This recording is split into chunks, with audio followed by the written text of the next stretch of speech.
Hey Jesse. Hey Greg. Yeah. How's it going? It's going all right. I'm pretty good. How are you? Good. I'm doing all right as well, yeah. Cool. Thanks for asking. So, before we get started, I just did want to remind you that today is our last supervision session together. Mm-hmm. So, yeah, right? So that being said, I don't know if there's a place that you might want to start today. Thanks a lot. I appreciate your, your sensitivity and everything. It's been great to just be able to just, bring stuff in and, have it sort of an open forum for this stuff. So first, that's always, I want to say thanks. So Yeah, of course. But,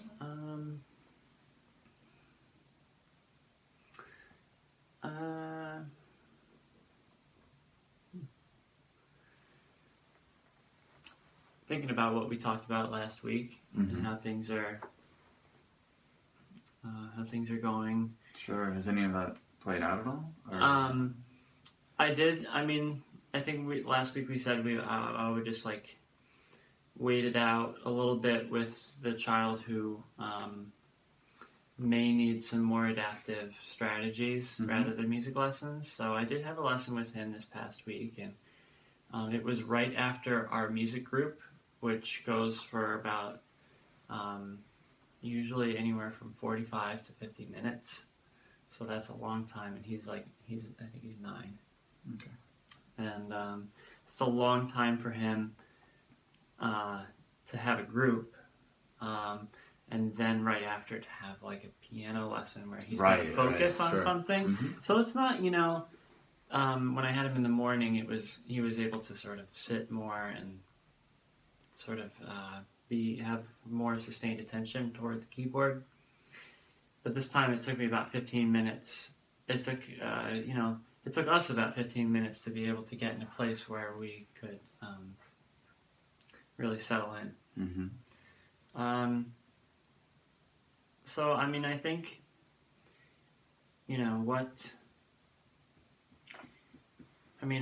as long as that's happening, and as long as he presented that way, like I just kind of played some intro music, some acoustic, like non-lyrical, sort of soothing piano, just to bring him into the room, because we switched from one room to another, from group to piano. And sorry to interrupt. This is just to clarify for myself. This was the guy who you were having some doubts about with the lessons? Yeah. Okay. Mm-hmm. Yeah. So yeah, I just played some, instrumental piano, just for a little bit of grounding and that stuff. And then he reached over and started playing the wind chimes, which just happened to be there. It's not like I set it up as like in front of him, but that was an interesting thing because it fit the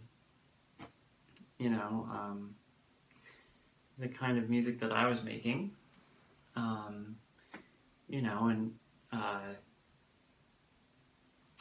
I thought, well, this is really nice. He made a musical choice. It wasn't necessarily piano, but he made a musical choice that that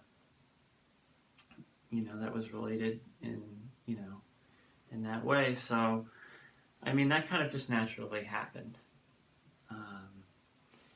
And I think now, when I get a chance to speak to his mom is usually the one to pick him up and drop him off, or however, or whichever parent. Yeah. But to let them know about how sometimes the 30 minutes that we have together doesn't always make sense to focus on the piano. I'd want to put that in a positive way. Yeah. No, right. But it takes practice for sure. Right, to be able to say that constructive and say like he's not always going to be playing piano. Right. But I can surely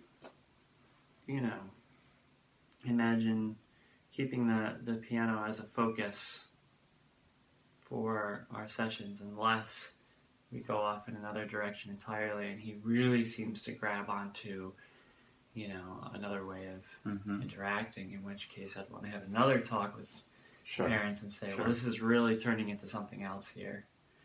You know, I want to make sure that, you know, that we're clear, and I, you know, let them know what the objectives have sort of shifted to be.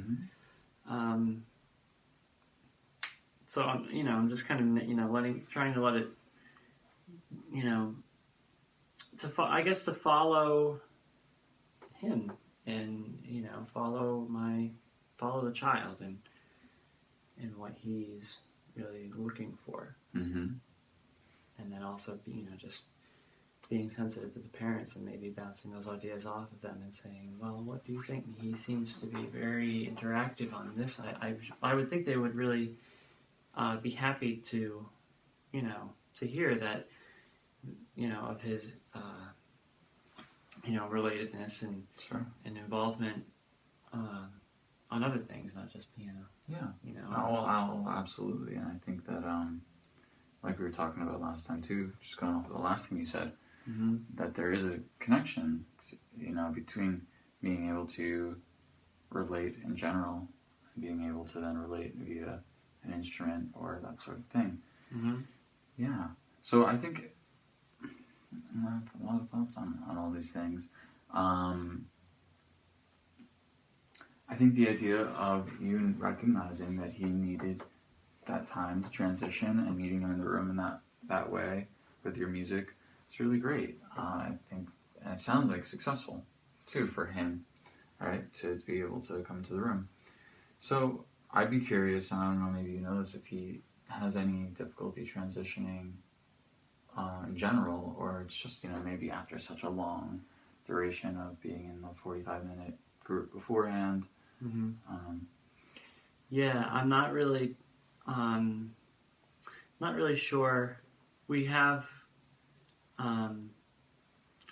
you know, like everybody, all the kids who come to, you know, the classes at the Family Center have little like at-a-glances, and I'm sure that they have more detailed records in you know, the offices and stuff, but it hasn't said anything on there about transitions. That he's I guess like I think there, you know, like he definitely might have some like sensory processing, you know, like a unique way of doing that. I don't know, like how to put it. In a couple of groups, like I said, when there's somebody coming late, which hasn't been happening really very much, but you know, if someone comes late and then they start playing the tambourine a whole lot and just they want to go, you know, they want to play loud and assert themselves in the room, stuff like that, then, you know,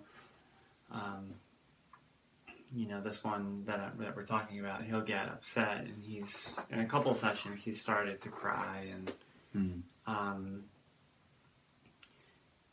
you know, he doesn't make it extremely clear, like, what's setting him off, but, because he's not really looking at the person or something, maybe he is, but I certainly think that, he might, have some challenges in integrating sounds and other things, and sensory integration into his, into his daily life. Sure. I think that's one of the major areas. But transitioning, And you're working with him in the group setting as well, or that's someone else working with him there? Yeah, no, I'm the group leader. Oh, okay. So I go from group and then take him into the music room. We're in the dance room for group, and then I take him into the music room for piano. And so, what are the goals of the group work? the goals of the group work are, you know. yeah, in a general way, we're looking for, you know, like communication between people and socialization. We're also, you know, looking to sort of increase their, I mean, socialization implies sort of an awareness of self and others. Right. And that's definitely an area that I'm focusing on in that group. So, then the membership has, you know, been sort of changing a little bit back and forth. So I like to try and spend, when that's happening, I try and spend a little bit of time individually with, you know, the new person who might be there, and then everybody else ends up getting some individual time as well. Okay. So yeah, that's kind of the layout of group. Yeah. So I ask because what comes up for me when you're talking about that, so I'm curious how it is for you. What comes up for me is I'm just imagining being in your shoes and going directly from being a music therapist leading a group to then a music educator teaching a lesson with the same kid, right, in a matter of, you know, like, I don't know how long there is between one and the next, but it sounds like they're back to back, right? They are back to back. So I think that even on your part, I mean, I can imagine if it were me, there would be some sort of, I don't know if confusion is the right word, but a difficulty in kind of separating like what I'm there to do, you know, and what my role is there.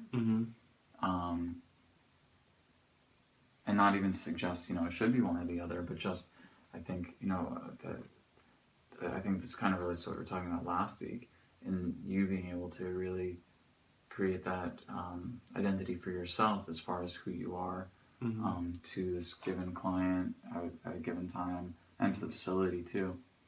So I don't know, does any of that resonate with you? Or? Yeah, well, I've definitely, you know, and in looking at other jobs too, you know, like there's one that came up in Nassau BOCES, you know, and they don't hire music therapists, but, you know, I think about, you know, it's at a school for, you know, elementary school for children with emotional and behavioral disturbances, and, you know, I'm thinking, you know, like what would be my role there? I mean, you know, I haven't gotten a chance to observe what they're doing. But yeah, I do think about that, you know, sort of identity thing. And now that I'm done with, you know, my internship, that like, you know, I really have a chance to sort of,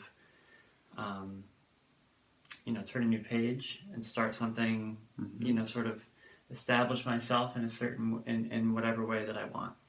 Yeah. You know, because I can really, you know, if I go to this, you know, if I happen to get asked out an interview at BOCES and they say, well, we really want you to be, you know, a general music classroom teacher, and we don't want any of this, you know, like music therapy business, just say no. You know, like right. I can just do that. Yeah, absolutely. So, but that, you know, we'll cross that bridge when we get there. But in this case, when you're talking about being with the same child from one role to the next, really,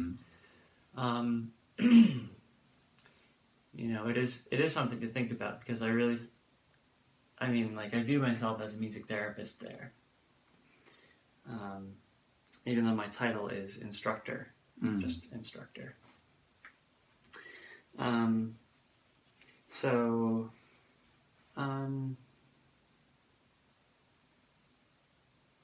yeah, I guess it's,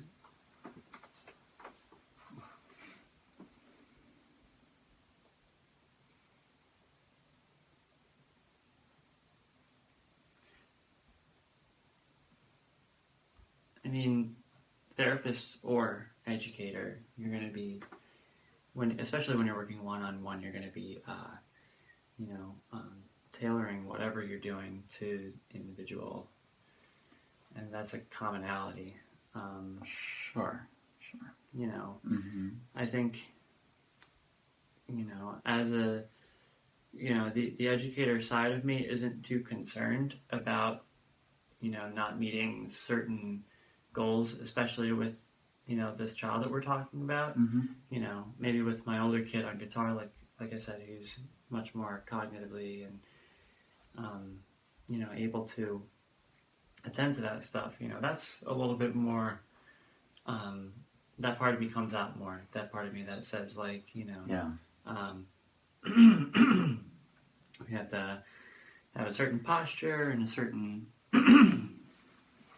progression to, I guess, more of a curriculum-based Mm-hmm. relationship. Mm-hmm. But here, you know, I guess that educator part isn't really too concerned, and just, you know, excuse me. No problem. I need to take a little drink of water. Yeah, sure.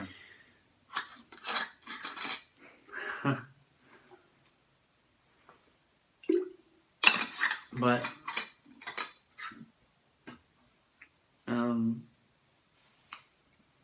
I think that can work together with that identity as a music therapist to say, you know, both of us want, you know, perhaps a goal of this experience to be, you know, increase in being able to sustain attention, or and that cognitive skill, I think, is something that he really needs. So, you know, I don't see, but then, you know, I guess with the client now, with the child, then, you know, the roles,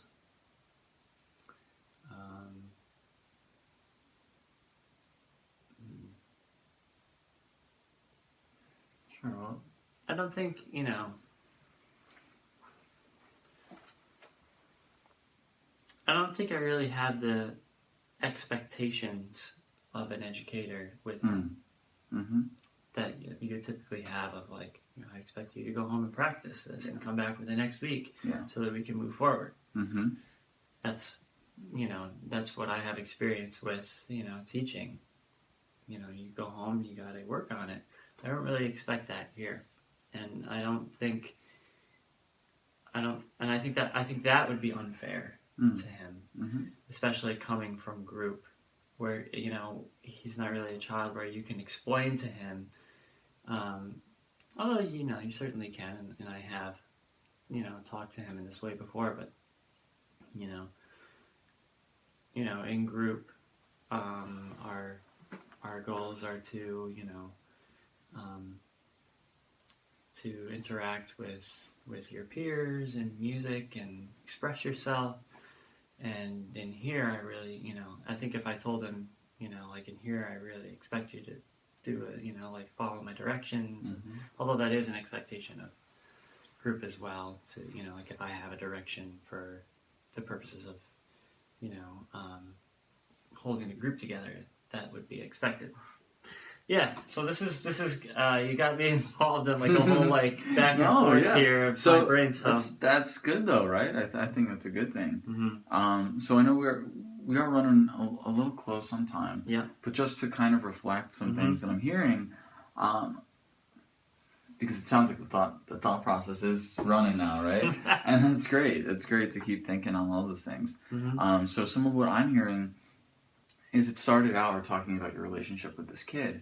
But I'm hearing it kind of evolving more into a definition of just self as a professional, and I think more than you might actually initially realize too, because you're talking about who you are as a music educator, who you are as a music therapist. But I think it's not just about, what I'm hearing when you're talking is not just the separation between those two roles, but actually how you locate yourself within both of those roles and how those things relate. So you're talking about, like, something you said at one point was the idea of, you know, as a music educator, I don't expect so and so to do, learn these set of musical skills because he's working on more basic ways of relating and communicating right now, which you see, it sounds like, as connected to the music education piece, learning more music-based skills in the future. But even that,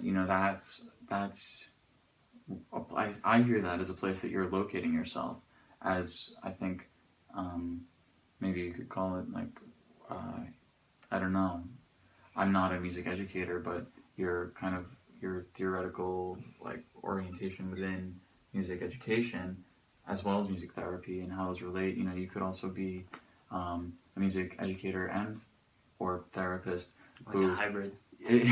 but I mean, in either one of those, you could be one of those music educators who does stick strictly to the music skills only, exclusively. So I guess I'm just reflecting on hearing that you're saying that you're finding a way to glide between the two, but I think it's important for you to realize too that kind of those are like your unique Greg attributes of who I am as a music educator and who I am as a music therapist that also allow you to do that. So I think that keep thinking on those things and communicating with the parents, with the people that you're working for, that you're going to check out. Those are the things I think beyond your educational experience and all that. Those are kind of like who you are more so, and I think maybe being able to figure those things out even though everything you're saying is insightful and you're really coming up with some good points, I think to find a way to say, this is who I am as a music educator, this is who I am as a music therapist, as far as like, your ability to work with this one kid in two contexts and move between his needs. Those are things I think that, are really, they bring out your strengths as an individual. So yeah, definitely things to keep thinking on. And then too, I know, like I said, we're wrapping up, but I was also thinking about another point you brought up, which was the more practical kind of thing of going to a job that says we don't hire whoever, we're not looking for a music therapist, but you're a music therapist that wants to be our activities coordinator, sure, come on board. I think that is just another area that maybe making this list, maybe figuring out how you identify yourself will help you to be able to have a little more of a clear way of sharing that understanding of what you want to do, who you want to be when you go to a job. And it actually plays out in more than just how you work with the clients, but it plays out in your level of suggested salary, the amount of time you might spend with individual clients versus group clients, that sort of thing. So just all things to think about. But it sounds like you are kicking all those ideas around. So definitely. Thank you. Yeah, thank you, Greg. All right, man. All right, I'll see you soon. Yeah. Yeah, take care.